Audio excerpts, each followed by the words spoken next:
আসসালামু আলাইকুম। সবাই কেমন আছেন? আশা করছি সবাই সুস্থ আছেন, ভালো আছেন। আলহামদুলিল্লাহ আমরাও ভালো আছি। আবার নতুন একটা ব্লগ ভিডিওতে ওয়েলকাম জানাচ্ছি। আশা করছি আপনাদের কাছে ভালো লাগবে। আমি এই যে এটা কিন্তু হচ্ছে দুপুর থেকে এই ভিডিওটা শুরু করছি।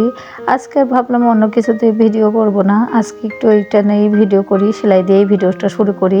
তো এটা কিন্তু আঁকিয়েছিলাম এর আগে। তাই আপনাদের সাথে শেয়ার করছি কিভাবে আমি আঁকিয়েছি। যারা না পারে নতুন মানে ডিজাইন করতে চাই কিন্তু আঁকাইতে পারে না, আমি কিন্তু দেখিয়েছিলাম যে কিভাবে এই ডিজাইনটা আঁকাতে হয় একদম সহজভাবে।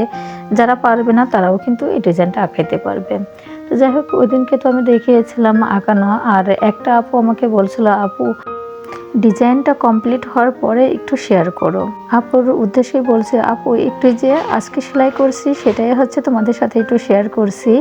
আর যখন পুরোটা কমপ্লিট হয়ে যাবে তখন অবশ্যই তোমাদের সাথে আমি শেয়ার করব। আর সুতাগুলো তো দেখিয়ে দিলাম কি কি সুতা দিয়েছি। আর এই কাপড়টা কিন্তু আমি হচ্ছে আড়ং থেকে কাপড়টা নিয়ে আসছিলাম। তো একটু মোটা হয়ে গেছে আর গায়ে দিয়েও একদম সিম্পল দেখা যাচ্ছে। এই জন্য ভাবলাম একটু ডিজাইন করে নিই, তাহলে পরে একটু গায়ে দিলে পরে মনে হয় ভালো লাগবে। তাই এই যে বসেই তো আছি, মেয়ে হচ্ছে পড়ছে ডাইনিংয়ে আর আমি এখানে ফ্লোরে একটা বেড পেরে নিয়েছি। ফ্লোরে বসে বসে সেলাই করছি আর মেয়েকে ভাড়া দিচ্ছি। আর এভাবে করেই আমি হচ্ছে একটু করে কাজ করি আর একটু করে হচ্ছে রান্না বাড়া কমপ্লিট করে অবসর সময় আমি এগুলো কাজ করি কিন্তু। আর অনেকগুলো ড্রেসেই কিন্তু আমি এভাবে করে অনেকগুলো ড্রেসে কাজ করছি। যাই হোক, ওইটা করার পরে কিন্তু আমি তো ওইটা 3টার দিকেই বসছিলাম, দুপুরে খাওয়া দাওয়া করে নামাজ পড়ে তারপরে।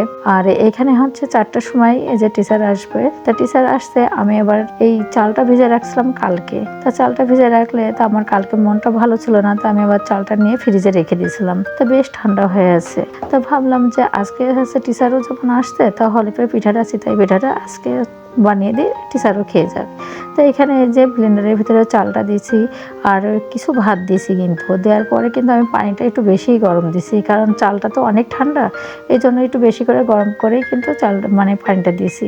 এই যে আর যখন ব্লেন্ডার করা হবে ব্লেন্ডারে দিয়ে, তখন কিন্তু বেশিটা পানি দেওয়া যাবে না, কারণ পানি দিলে পরে হচ্ছে ছুটে ছুটে পড়ে যাবে। তো আমি পরিমাণ মতো পানিটা দিয়ে এই যে ব্লেন্ডারে ব্লেন্ড করে নিয়ে আসলাম। আর যদি পানি লাগে তাহলে তো পরে পানি দেওয়া যাবে, এটা তো কোনো নেই। তো এই যে আমি কিন্তু এভাবে করে যে ব্লেন্ডারের ভিতরে পানিটা দিয়ে এই যে পানিটা দিয়ে নিলাম, মিশাই নিচ্ছি। আর এভাবে যদি আপনারা পিঠা বানান তাহলে আমি কথা দিচ্ছি পিঠা খাইতে ইচ্ছাই করবে। আর যারা না পারে তারাও এই পিঠাটা বানাইতে পারবে। আমি এখানে যে পরিমাণ মতো একটু লবণ দিয়েছি আর একটু বেকিং পাউডার দিয়েছি। আপনারা চাইলে বেকিং পাউডারটা দিতেও পারেন, নাও পারেন। আমি এটা দিয়েছি, দেওয়ার পরে হচ্ছে বেশি নরম হয়ে গেছিলো। আবার পরে যেগুলো বানাইছি সেগুলো কিন্তু বেকিং পাউডারটা দিইনি। আর এখানে নারকেলটাও দিয়ে নিলাম। এই পিঠাটা যদি নারকেল দিয়ে বানিয়ে খাওয়া যায় তাহলে পরে আর কোনো কিছুই লাগে না। আর এখানে আমি হচ্ছে খালি খালি যদি বানাতাম তাহলে আমি শুটকি ভর্তা বা হচ্ছে আমি এই যে ধনিয়ার পাতা ভর্তা করতাম। তা আমি এখানে কিছু ভর্তা করিনি, এই জন্য নারকেল দিছি। তো নারকেল আর হচ্ছে খেজুরের গুড় দিয়ে পিঠাটা খাওয়া হবে। তা আমি এই যে প্রথমত ছোটো একটা বাটি দিয়েছিলাম, তা বাটিটা দিয়ে মনে হচ্ছিল বেশি এটা ছোটো হয়ে গেছে। আমি আবার পরে যে একটু বড় বাটিটা বসিয়ে দিয়েছি, তো অফ ক্যামেরাতেই ওটা বসানো হয়ে গেছে। যাই হোক, দেখেন পিঠাটা এত সুন্দর হয়েছে, যেমন ফুলেছে সেমন কিন্তু নরম তুলতুলে, খাইতেও অসাধারণ হয়েছে। তো এভাবে যারা না পারবে পিঠা বানাইতে তারাও পারবে, যাদের ব্লেন্ডার আছে। আর এখন তো ঘরে ঘরেই তো এই ধরনের ব্লেন্ডার বাসায় রয়েছে। তাই চাইলে আপুরা এই যে চিতাই পিঠা কিনে খাওয়ার চাইতে বাসায় বানিয়ে খান না, তাহলে তো ভালো হবে। পরিষ্কার পরিচ্ছন্ন নিজের হাতের কাজের পিঠা খাইতে তো অনেক ভালো লাগে। তার স্যারের জন্য দিছি ওই গুড়টা কিন্তু বানানো ছিল, আমি নিজের হাতে বানিয়েছিলাম গুড় বাসাতে। আমি এই গুড় হচ্ছে গ্রাম থেকে গাছে, যেখান থেকে গাছ কাটে সেখান থেকেই কিন্তু আমি এই গাছ কাটা গাছেদের কাছ থেকে আমি হচ্ছে রসটা কিনে এনে এসে নিজেই বাসায় বানিয়েছিলাম। যাই হোক, আমরা কিন্তু এটা খাওয়া দাওয়া করার পরে আমি কিন্তু এই যে রাত্রে হচ্ছে ফ্রাইড রাইস করব আর চিলি চিকেন করব, এই জন্য হচ্ছে চলে আসছি। তো এখানে যে আদা রসুন কাঁচামরিচ এগুলো দেখিয়ে দিলাম। আর এখানে হচ্ছে যে কিছু মাংস আছে। আর এখানে আছে যে পেঁয়াজ কলি, ক্যাপসিকাম, পেঁয়াজ, এখানেও ক্যাপসিকাম, এটা হচ্ছে পাতাকপি। আর এখানে হচ্ছে যে সিম, এটুকু একটু পছন্দ মতো কেটে নিয়েছি। আর মাঝে কিছু কেটে নিয়েছি যে কাঁচামরিচ। আর ওইখানে তো ওই যে আছে ওই ফ্রিজে তো ওই যে পেঁয়াজ মানে রসুন আদা এগুলো কুচি করে কেটে নিচ্ছি। আর এইখানে এই যে আমি দিয়ে দিয়েছি একটু আদা দিলাম, একটু রসুন দিলাম, একটু মানে শুকনো মরিচের গুঁড়া দিলাম, 2 চামচ মতো কর্নফ্লাওয়ার দিয়েছি আর একটা ডিম দিছি।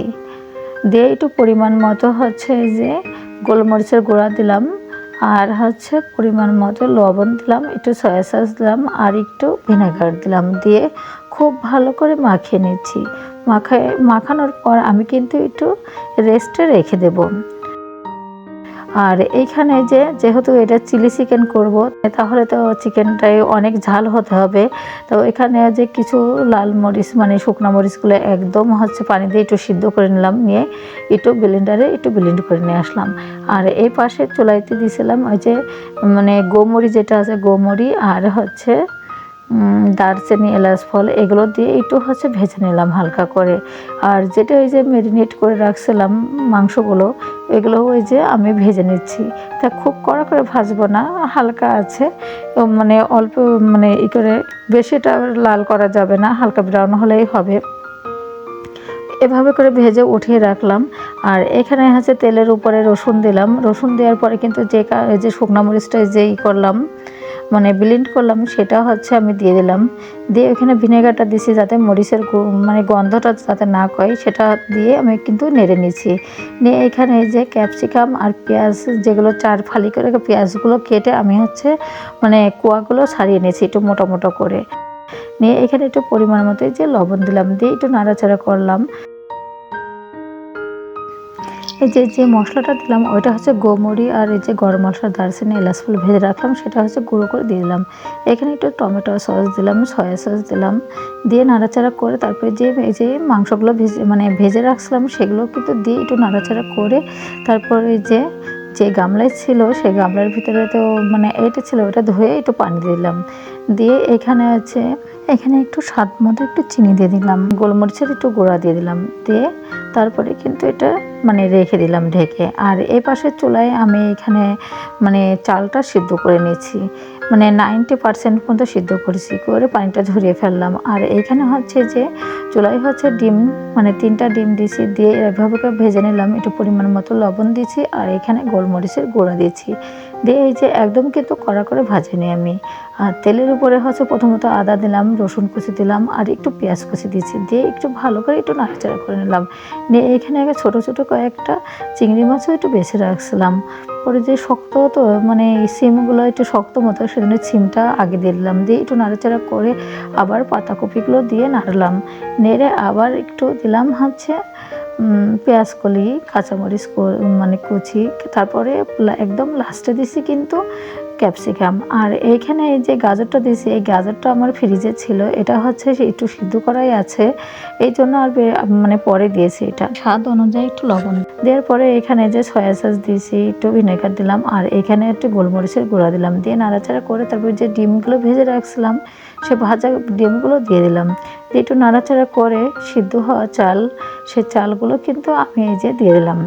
দিয়ে খুব ভালো করে নাড়াচাড়া করে সব মিশিয়ে নিলাম। মেশানোর পর আমি এখানে একটু কেওড়ার জলটা দিয়ে দিলাম। এই কেওড়ার জলটা যদি দেওয়া যায় তাহলে শাহি ভাব একটা আসে, আর এটার ফ্লেভারে একদম ঘরটা মোমো করছিল। পরে আবার নিজের হাতে বানানো ঘি, একেবারে খাঁটি ঘি, এই ঘিও আবার 3 চামচ মতো দিয়ে দিলাম। আর এই ঘি যদি দেওয়া হয় তাহলে তো আপনাদের ভাইয়ের কোনো কথাই নেই, একবার চেটেপুটে খাবেন। এই তরকারিটা আমি নামিয়ে ফেলেছি, চিলি চিকেন এটা।